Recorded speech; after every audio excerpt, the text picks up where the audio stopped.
फिरऔन ने बनी इसराइल के यहाँ जो नौमौलूद बेटे होते थे उन्हें कत्ल करने का एक वसी प्रोग्राम बनाया था। यहाँ तक कि फिरऔन ने 70,000 नौमौलूद बच्चों का कत्ल करवाया। उस वक्त फिरऔन की मुकर्रर करदा दाइयां बनी इसराइल की हामला औरतों की निगरानी करती थी। फिरऔन ने ये सब काम अपने एक ख्वाब की वजह से किया था। जब नजूमियों ने फिरऔन के ख्वाब की ताबीर बयान करते हुए कहा था कि एक बच्चा पैदा होगा जो तुम्हारी सल्तनत को नाबूद कर देगा। ये वाकया हजरत मूसा अलैहिस्सलाम की विलादत का है कि किस तरह इन मुश्किल हालात में हजरत मूसा अलैहिस्सलाम की विलादत हुई और फिर किस तरह हजरत मूसा अलैहिस्सलाम ने दुश्मन के ही घर में परवरिश पाई और फिरऔन ने कौन सा ऐसा ख्वाब देखा था जिसकी वजह से वो वहशत ज़दा हो गया था। आज हम आपको इस वीडियो में कुरान मजीद की आयात और रिवायात की रोशनी में हजरत मूसा अलैहिस्सलाम की विलादत के बारे में सारी मालूमात देंगे। फिरऔन अपनी बद किरदारी, बद अमली, जुल्म परवरी और तमरुद व सरकशी में मसरूफ था ही कि एक रात उसने ख्वाब में देखा कि फलस्तीन शाम की तरफ से भड़कती हुई आग मिस्र की तरफ बढ़ रही है और वो निहायत तेजी से सब कुछ जला रही है और थोड़े अरसे में सारे मिस्र को कप्तियों समेत जला दिया है और इस आग की जिद से बनी इसराइल बच गए हैं। ख्वाब से बेदार होकर बेहद घबराया, काहिनों और ताबीर बयान करने वालों को जमा करने का हुक्म दिया। सब दरबार में जमा हुए। उसने ख्वाब बयान किया और उसकी ताबीर की ख्वाहिश की। इन सब लोगों ने एक ही जवाब दिया कि बनी इसराइल में एक बच्चा पैदा होगा जो तुझसे मुल्क छीन लेगा और तेरी सल्तनत पर कब्जा कर लेगा और तुझे और तेरी कौम को तेरी जमीन से निकाल बाहर कर देगा और तेरे दीन को बदल देगा। ये सुनकर फिरऔन आग बगोला हो गया और कहने लगा कि ये लोग हमारे ही मुल्क में पलते हैं और इन्हीं में बच्चा पैदा होकर हमें तबाह करेगा। ये कैसे हो सकता है? मैं इनमें किसी एक को भी जिंदा न छोड़ूंगा जो इस ख्वाब की ताबीर बनकर मेरी सल्तनत को तबाह कर सके। इसके बाद फिरऔन ने मुल्क की तमाम दाई औरतों को बुलाया और हुक्म दिया कि मुल्क में जितनी औरतें हामला हैं सबका हमल जाया कर दो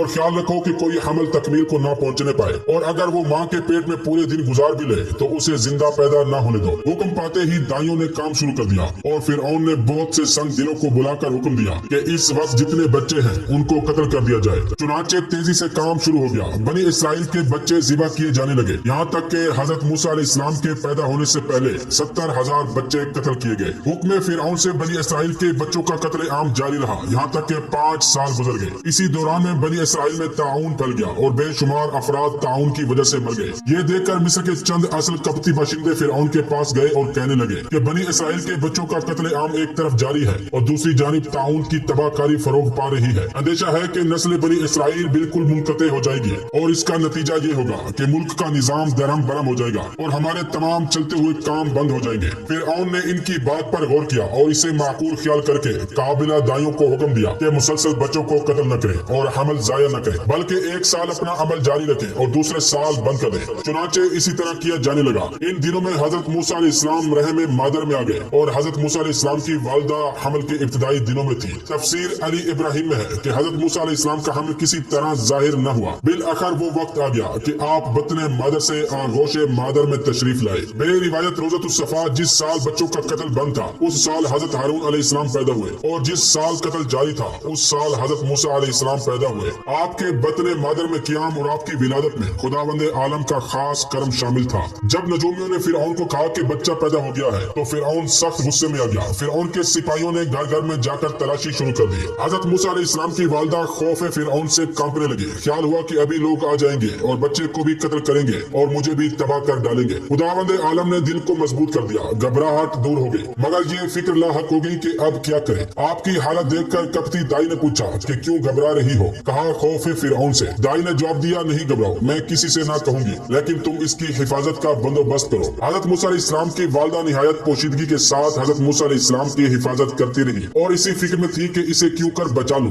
कि अचानक फिरऔन के सिपाहियों का एक दस्ता आ गया और इन्होंने दरवाजा खटखटाया। हजरत मूसा अलैहिस्सलाम की बहन कलसूम ने माँ से कहा कि लोगों को खबर हो गई है और फिरऔन के सिपाहियों का एक दस्ता दरवाजे पर आ गया है। ये सुनते ही हजरत मूसा अलैहिस्सलाम की वालिदा की अकल जाती रही। निहायत घबराहट की हालत में नौमौलूद को एक कपड़े में लपेटकर भड़कते हुए तनूर में डाल दिया और खामोश होकर बैठ गई। सिपाहियों का दस्ता अंदर दाखिल हुआ और इन्होंने इन दोनों से पूछा कि जो बच्चा पैदा हुआ है वो कहाँ है? हजरत मूसा अलैहिस्सलाम की बहन ने कहा कैसा बच्चा? सिपाहियों ने कहा जो पैदा हुआ है। इन्होंने कहा कहाँ पैदा हुआ है? इन लोगों ने कहा हमने काबिला दाई को खुद यहाँ से निकलते हुए देखा है। हजरत मूसा अलैहिस्सलाम की बहन ने कहा कि फिर तलाशी ले लो। चुनाचे इन्होंने तलाशी लेना शुरू की और सब कुछ देखा मगर नौमौलूद न मिला। मिला। एक सिपाही ने कहा तनूर में देखा जाए। उसकी तरफ जब गए तो देखा कि वो पूरी तेजी के साथ भड़क रहा है। वो सब जब मायूस होकर चले गए तो खुदा ने हजरत मूसा अलैहिस्सलाम की माँ की अकल बेहाल कर दी। अब इन्होंने कलसूम से पूछा कि बच्चा कहाँ है। कलसूम ने कहा कि मुझे नहीं मालूम। ये दोनों सख्त परेशान हुई और फितरी जज्बे मोहब्बत से मजबूर होकर रोने लगी। ये रो ही रही थी कि अचानक बच्चे के रोने की आवाज तनूर से बुलंद हुई। ये दोनों दौड़ पड़ी। देखा कि बच्चा आग की बजाय लाल फूलों में पड़ा हुआ है। माँ ने उसे तनूर से निकाल कर छाती से लगा लिया।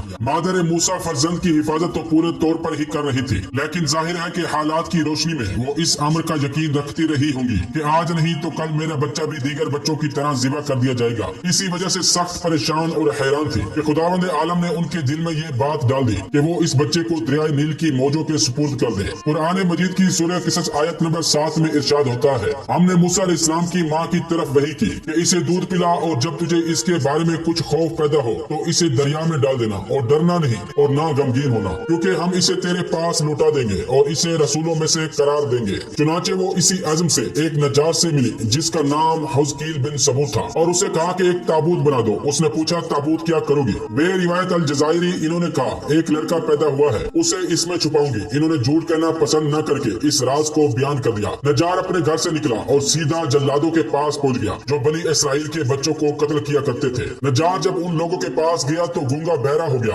और उसने हर चंद लोगों को इशारे से समझाने की कोशिश की मगर कामयाब न हो सका। बिलाखिर उनके अफसर ने कहा कि ये पागल है, इसको मार कर यहाँ से निकाल दो। चुनाचे लोगों ने मार पीट कर वहाँ से निकाल दिया। नज्जार सख्त हैरान व परेशान वहाँ से वापिस आया और जब अपने घर के करीब पहुंचा तो उसकी जबान खुल गई। ये समझ गया कि फिरऔन जिस बच्चे की तलाश में है वो बच्चा यकीनन यही है और यही वो पैगंबर होगा जो फिरऔन की सल्तनत को तबाह करेगा। लिहाजा वो मोमिन हो गया और उसका दिल नूर तौहीद व ईमान से मुनव्वर हो गया। उसने ताबूत बनाकर हजरत मूसा अलैहिस्सलाम की माँ के हवाले कर दिया। गर्ज ये कि ताबूत की तैयारी के बाद हजरत मूसा अलैहिस्सलाम की वालिदा ने उसमें रुई रखी और बच्चे को दूध पिलाकर प्यार किया, सीने से लगाया और आंसुओं की लड़ियों के साथ अलविदा कहा। ताबूत के दरवाजों को तारकूल वगैरह से बंद किया, कुंजी ताबूत में रखी और दिल पर पत्थर रखकर ताबूत को दरिया के किनारे जाकर पानी में डाल दिया। ताबूत का पानी में पहुंचना था कि मौजों ने आगोश में ले लिया और उसे वो तेजी से ले भागी। ताबूत चला और हजरत मूसा अलैहिस्सलाम की माँ का दिल बैठा। वो आंखों से देख रही है कि ताबूत कभी डूबता है और कभी उभरता है और बहता चला जा रहा है। ताबूत आंखों से ओझल हुआ। हजरत मूसा अलैहिस्सलाम की वालिदा का दिल बहरे गम में डूब गया। एक रिवायत में है कि ताबूत की मौजों की आगोश में देते हुए मादर मूसा हमशीर मूसा कलसूम से कहा, मेरी बेटी तू इस ताबूत के साथ साथ चली जा। वो बेचारी मोहब्बत की मारी किनारे किनारे दौड़ती हुई चली और जहाँ ताबूत जाकर ठहरा वहीं ये भी ठहर गई। मुआरिखीन का बयान है कि फिरऔन की सिर्फ एक लड़की थी, वो बरस में मुब्तला थी। फिरऔन उसके इलाज से आजिज आ चुका था। आखिर में तबीबों और नजूमियों ने यह बताया था कि दरियाए नील से एक मखलूक बरामद होगी जो इंसान की सूरत में होगी। उसके लआब दहन से इस लड़की को शफा हो सकेगी। फिरऔन ने इस खबर के मुताबिक दरियाए नील में एक अजीम शान महल बनवाया था और इसी में इस उम्मीद से कि वो मखलूक रूनमा हो जिसके जरिए से मेरी लड़की को शफा होगी। खुद भी रहता था और उसके हमरा उसकी बीवी हजरत आसिया भी थी। हजरत मूसा अलैहिस्सलाम का बहता हुआ ताबूत जब फिरऔन के महल की दीवार से टकराया जो दरख्तों के घेरे में वाक़या था तो फिरऔन की बेटी की कनीजों ने देख लिया जो इस मकसद के लिए वहाँ मौजूद थी कि कोई इंसानी शक्ल की मखलूक दरिया से बरामद हो जो फिरऔन की बेटी की मर्ज को शफा दे सके। इन्होंने फौरन ताबूत को पकड़ लिया और इसे फिरऔन की बीवी के पास ले गई। कुरान मजीद की सूरह किसस आयत नंबर 8 में इरशाद होता है, फिरऔन के अहले खाने ने मूसा अलैहिस्सलाम को दरियाए नील की मौजों के ऊपर से पकड़ लिया ताकि वो उनका दुश्मन और उनके लिए बाइस से अंदो हो जाए। हजरत आसिया ने जो ही संदूक खोला एक ऐसा चांद सा बच्चा नजर आया जिसकी पेशानी से नूर चमक रहा था। हजरत आसिया ने उसे ताबूत से बरामद किया। फिरऔन की बेटी ने बढ़कर उसे अपनी आगोश में लिया। बेकुदरत खुदा हजरत मूसा अलैहिस्सलाम के दहन से जो लुआब निकला वो उसके जिस्म से लगा और वो फौरन सेहत याब हो गई। अब तो उसकी खुशी की कोई हद न थी। बाप को खबर दी। फिरऔन चला। हजरत मूसा अलैहिस्सलाम आगोश आसिया में थे। फिरऔन ने जो ही उनके चेहरे पर नजर की हजरत आसिया से कहा, मुझे ये बच्चा मेरे लिए खतरे का पैगाम मालूम होता है, मैं इसको कत्ल कर दूंगा। हजरत आसिया ने कहा, जिसको कुरान मजीद की सूरह किसस आयत नंबर 9 में बयान किया गया है, फिरऔन की बीवी ने कहा कि ये बच्चा मेरी और तेरी आंखों का नूर है, इसे कत्ल न करो, मुमकिन है ये हमारे लिए नफा बख्श हो या हम इसे अपना बेटा बना लें। इस तरह फिरऔन हजरत मूसा अलैहिस्सलाम को कत्ल करने के इरादे से बाज रहा। फिर हजरत आसिया बिन्ते मुज़ाहिम ज़ौजा फिरऔन ने उस मौलूद की परवरिश के लिए करीब की औरतों को जो दूध पिलाने का काम करती थी बुला भेजा, मगर इस बच्चे ने किसी का दूध न पिया। कुरान मजीद की सूरह किसस आयत नंबर 12 में इरशाद होता है, हमने तमाम दूध पिलाने वाली औरतों को उस पर हराम कर दिया था। ये हाल देखकर हजरत आसिया बहुत घबराई। कलसूम जो हजरत मूसा अलैहिस्सलाम की बहन थी जो ताबूत के साथ दौड़ी हुई वहाँ पहुंची پہنچی تھی۔ انہوں نے بڑھ کر حضرت آسیہ سے کہا کہ اگر آپ فرمائیں تو میں ایک ایسی عورت کو آپ کے پاس حاضر کر دوں جس کے متعلق مجھے امید ہے کہ یہ بچہ اس کا دودھ پی لے گا۔ حضرت آسیہ نے کہا جاؤ اور ضرور لاؤ۔ چنانچہ جیسے ہی حضرت موسیٰ علیہ السلام کی والدہ کو فرعون کے محل میں لے گئے، حضرت موسیٰ علیہ السلام نے جو ہی اپنی ماں کی خوشبو سونگی اس کا دودھ پینے لگے۔ قرآن مجید کی سورہ قصص آیت نمبر 13 میں ارشاد ہوتا ہے، ہم نے موسیٰ علیہ السلام کو اس کی ماں کے پاس لوٹا دیا تاکہ اس کی آنکھیں روشن ہو جائیں اور اس کے دل میں غم و اندوہ باقی نہ رہے اور وہ یہ جان لے کہ خدا کا وعدہ حق ہے،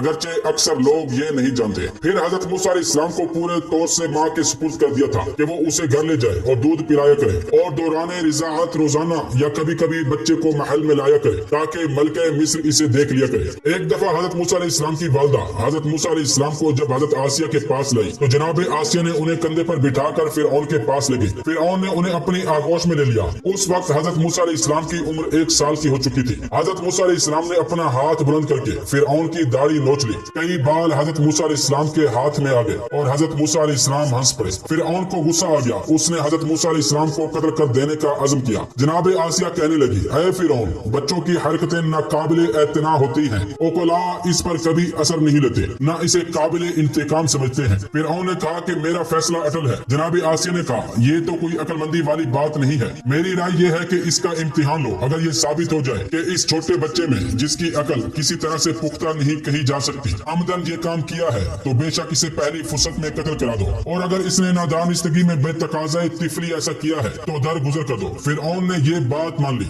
اب امتحان کے لیے 2 تشت لائے گئے، ایک تشت میں پھول رکھے گئے اور دوسرے تشت میں انگارے، اور حضرت موسیٰ علیہ السلام کو ان تشتوں کے سامنے چھوڑ دیا گیا۔ حضرت موسیٰ علیہ السلام تشتوں کے قریب پہنچ کر پھول اٹھانا چاہتے تھے کہ حضرت جبرائیل علیہ السلام نے ان کا ہاتھ انگاروں پر رکھ دیا۔ حضرت موسیٰ علیہ السلام نے انگارہ اٹھایا اور اپنے منہ میں رکھ لیا۔ فرعون کو یقین ہو گیا کہ داڑھی کا نوچنا بچے گانا حرکت تھی، کیونکہ اگر یہ باشعور ہوتا تو انگارے کی بجائے پھول اٹھاتا۔ بالآخر فرعون نے انتقام سے درگزر کیا اور حضرت موسیٰ علیہ السلام قتل ہونے سے بچ گئے۔ حضرت موسیٰ علیہ السلام کی والدہ حضرت موسیٰ علیہ السلام کی پرورش کر رہی تھی، یہاں تک کہ وہ زمانہ آ گیا جناب آسیہ نے حضرت موسیٰ علیہ السلام کی والدہ کو ان کے فریضے سے سبق دوش کر دیا اور حضرت موسیٰ علیہ السلام کو اپنے پاس رکھ لیا۔ حضرت موسیٰ علیہ السلام تا زمان بلوغ فرعون کے محل میں نہایت احترام کے ساتھ رہے۔